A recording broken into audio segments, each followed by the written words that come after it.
Assalamualaikum viewers and welcome to my channel Qiraat Quran। Viewers, सबसे पहले तो बहुत बहुत माजरत कि मैं आप में से किसी की वीडियो में 3-4 दिन से नहीं जा सकी क्योंकि हमारा नेट का इशू था। मैं आहिस्ता आहिस्ता करके आप सबके चैनल्स का ज़रूर विजिट करती जाऊँगी इंशाल्लाह। व्यूअर्स, सबसे पहले तो आपको बहुत बहुत रमज़ान मुबारक। अल्लाह ताला इस रमज़ान को हमारे लिए खैरियत आफियत से गुजारे, आमीन सुम आमीन। व्यूअर्स, इस रमज़ान में आपके लिए रमज़ान सीरीज़ लेके आई हूँ जिसमें मैं आपके लिए अहदीस मुबारक, अल्लाह का ज़िक्र, मसनून दुआएं और वाक़यात वगैरह लेके आऊँगी। व्यूअर्स, इस सीरीज़ का आगाज़ मैं शॉर्ट वीडियो से कर चुकी हूँ जिसमें मैं आपके लिए रोज़ा रखने और खोलने की नीयत से कर चुकी हूँ। अगर आपने मेरी वो वीडियो नहीं देखी तो आप मेरे चैनल में जाके मेरी लेटेस्ट शॉर्ट वीडियो देख सकते हैं। व्यूअर्स, आज मैं आपके लिए किताब अस्कार कुरान और हदीस की रोशनी में लेके आई हूँ। आइए जानते हैं।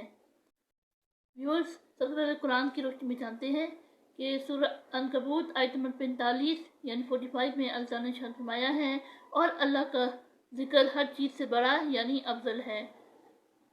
सूरह बकरा आयत नंबर 152 यानी 152 में अल्लाह ने शान फरमाया है, बस तुम मुझे याद करो, मैं तुम्हें याद करूँगा। सूरह अल-अराफ आयत नंबर 205 में अल्लाह ने इरशाद फरमाया है, अपने रब को अपने जी में सुबह और शाम गिड़गिड़ाते हुए और डरते हुए याद करो, ना कि ऊंची आवाज़ से और गाफलों से मत हो। सूरह जुमा आयत नंबर 10 में आया है, अल्लाह को कसरत से याद करो ताकि तुम फला पाओ। सूरह अल-अहज़ाब आयत नंबर 35 में अल्लाह ने इरशाद फरमाया है, बेशक मुसलमान मर्द और मुसलमान औरतें अल्लाह ताला की इस कौल तक के अल्लाह को कसरत से याद करने वाले मर्द और कसरत से याद करने वाली औरतें, अल्लाह ने उनके लिए बख्शिश और अजर अजीम तैयार कर रखा है। सूरह अल-अहज़ाब आयत नंबर 41-42 में अल्लाह ने फरमाया है, ए ईमान वालो, अल्लाह को कसरत से याद करो और सुबह शाम इसकी पाकीज़गी बयान करो। आइए व्यूअर्स, अब किताब अस्कार का जिक्र हदीस की रोशनी में देखते हैं। हज़रत अबू हुरैरा रज़ियल्लाहु अन्हु से रवायत है, रसूल अल्लाह सल्लल्लाहु अलैहि वसल्लम ने फरमाया, दो कलमे हैं ज़ुबान पर हल्के, मीज़ान में भारी और रहमान को बहुत प्यारे, और वो ये है, सुब्हानल्लाह व बिहम्दिही सुब्हानल्लाहिल अज़ीम, यानी अल्लाह पाक है अपनी तारीफ़ों और खूबियों के साथ, अल्लाह पाक है अज़मतों वाला। यानी इसकी फ़वाइद ये है, इसमें वज़न अमाल का असबात है।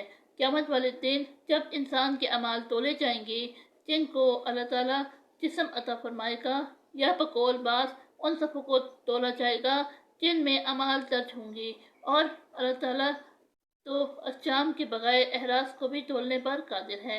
बहरहाल, इन मवाइस से कतई नज़र वज़न अमाल के वक्त मज़कूरा जुमले जिनकी अदायगी नहायत आसान है, बड़े वज़नी साबित होंगे।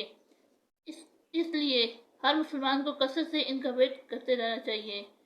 एक और जगह रवायत है कि रसूल अल्लाह सल्लल्लाहु अलैहि वसल्लम ने फरमाया, मुझे सुब्हानल्लाह व बिहम्दिही व ला इलाहा इल्लल्लाह वल्लाहु अकबर कहना इन तमाम चीज़ों से ज़्यादा महबूब है जिन पर सूरज तुलू होता है। मतलब ये है कि ये कलमात जिनमें अल्लाह की तस्बीह और तहमीद और उसकी अज़मत और तौहीद का बयान है, दुनिया भर की चीज़ों से ज़्यादा महबूब है, क्योंकि ये बाक़ियात सलाहत में से है, इनका अजर सवाब मिलेगा जबकि दुनिया अपने तमाम साज़ो ज़मान समेत फना से दोचार हो जाएगी। इसलिए बाकी रहने वाली चीज़ ही इस लायक है कि इंसान उससे मोहब्बत करे और इसको फना चीज़ों पर तरजीह दे। एक और जगह रिवायत है कि रसूल अल्लाह सल्लल्लाहु अलैहि वसल्लम ने फरमाया, जो शख्स दिन में 100 मरतबा ये कलिमात कहे, ला इलाहा इल्लल्लाह वहदहु ला शरीका लह, लहुल मुल्क व लहुल हम्द व हुवा अला कुल्लि शैइन क़दीर, इसे 10 गुलाम आज़ाद करने के बराबर सवाब मिलेगा। उसके लिए 100 नेकियां लिखी जाएंगी और उसकी 100 बुराइयां मिटा दी जाएंगी, और ये कलिमात उसके लिए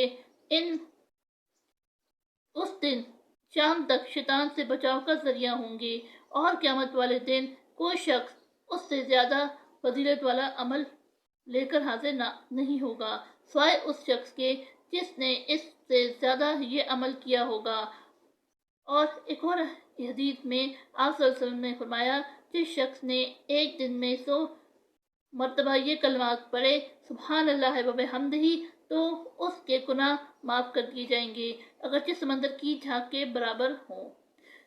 مطلب یہ ہے کہ گناہوں سے مراد صغیرہ گناہ ہے، نیز ان کا تعلق حقوق العباد سے بھی نہ ہو، جیسا کہ پہلے کئی جگہ وضاحت کی جا چکی ہے۔